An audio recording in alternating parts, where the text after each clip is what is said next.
Dobrý den, znovu vás vítám z krásného prostředí River Parku v Bratislavě, kam jsem znovu přijel, do restaurace Wabi Sabi, protože se zde dějí a velké věci.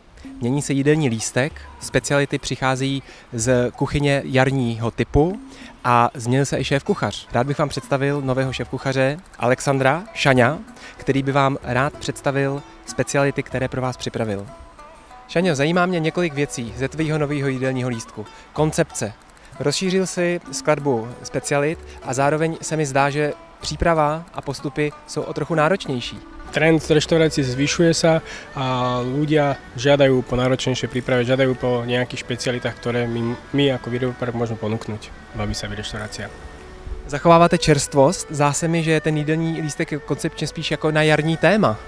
To je pravda. Budeme používať veľmi sezónnu zeleninu, budeme sa snažiť použiť čo najčerstvejšie produkty a vlastne budeme sa snažiť docieliť nejakú tú kombináciu chutí, ktorú ešte veľa ľudí neskúsilo a uvidíme, ako to bude mať odzvuk ľudí.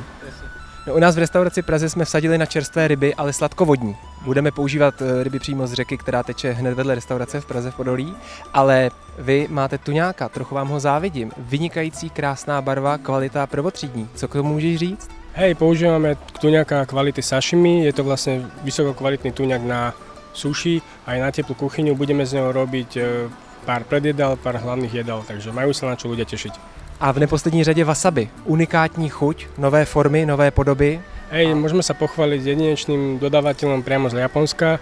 Budeme mať wasabi, ktoré je 3-krát ostrejšie ako je dneska, čo používame, takže je to vážne, ľudia sa majú na čo tešiť. Nerad by som rozprával, prídite a uvidíte. Všechny vás zvu, inspirativní Wabi Sabi. A nebo ještě něco navíc? Nebo jinak?